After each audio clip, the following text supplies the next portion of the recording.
We're back. Welcome. Have you ever been told, or has someone ever told you that they're changing? They've done so much. They've tried all the things. They've done everything you've asked, and yet your heart is like, I don't really feel like it's any different. I don't understand why. I don't understand why I'm not feeling it when other people are trying to tell me that they've changed or repented. Maybe they've used the word repent. But here's the thing. There's a couple of keys that I want to talk about in this. In the video before this one that I will link somewhere here, somewhere here, I'll link that video. We talk about the levels of change, and people can make an effort, like try to force a change at the level of environment or the level of behavior, and it might look like they're changing to other people, and they can say that they're changing, but what hasn't changed is their identity and their beliefs. They're not believing any different. Where I think we talked a little bit at one point about the patriarchy being kind of a system of beliefs.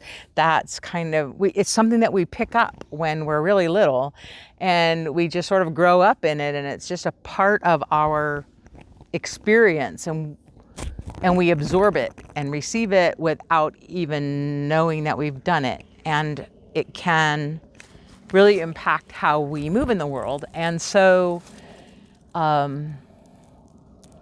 a lot of times, say, an abuser might pick up on some of those ideas. Maybe they think that women should do certain things and men should do certain other things, and not do the things that women are supposed to do. Or maybe they think that men should never cry or show emotion, or they should always be tough and they should never be gentle. And so you're not receiving any empathy. So when they're making changes at the behavior and the environment level, but they're not making changes at the belief and the identity level, your spirit, your gut, your core is going to sense that nothing has changed. The outward signs are changing, but the inward heart attitude hasn't shifted at all. And it's coming out in the way they're doing those things. Even though they're doing those things, they still don't think that empathy is okay, or they still don't think they still think they have to be tough, or that they shouldn't have to do certain things, or shouldn't have to be accountable. And other things can play into that. It can be, part of that can be how they grew up and what their experiences were, what kind of trauma they had, how they learned to deal with it or didn't learn to deal with it. A lot of those things that come into play. And of course, none of that is ever an excuse for abuse. But when we are looking for change and hoping for change and wanting to see if we can be safe in a relationship that has previously been or is currently unsafe, then we need to be able to understand parts of why we may be feeling the way that we do, even though other people are trying to convince us that they're doing something differently. And one phrase or one thought that helped me so much in my own situation was that when the behaviors and the words match, you can believe the words. And when the behaviors and the words don't match, always believe the behaviors, because the behaviors are going to be an outflow of what they really believe. And so no matter what they say, their behaviors will give them away.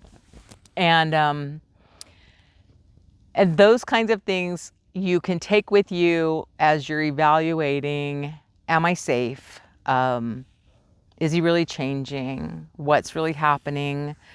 Because often I read and talk to women who have experienced, they may have given a list. It's a real common thing to sort of say, well, if you could do these things or be these things or finish these things, then I would feel a lot better. And then they do those things and you're like, oh my gosh, this still feels really awful. And I still feel it took me a long time to put words to it, but I still felt the contempt. You know, there was this, he did the things, but he did the things kind of with a, it was sort of like he was biting his tongue, and I just knew the other shoe was going to drop one day. And that's not funny at all, but it's a real reality when we are trying to sort out what's actually happening and what we're experiencing. So hopefully this helps. So if you want to go back and look at, the previous video, I'll link it here, and then you can see if you also see that in your own situation where they're changing or making an attempt to change, but not on a level that's long lasting. And that's what you feel. And you can trust that and you can believe that, even though there may be people around you saying that you're the problem because you're not accepting the change. It's not you, and you're not alone. I'm so glad that you joined me. If you're new here, I'm Stephanie, and I appreciate you sharing your time with me. I help women who love Jesus find healing and freedom after the trauma of abuse or betrayal, and I hope to see you in the next video.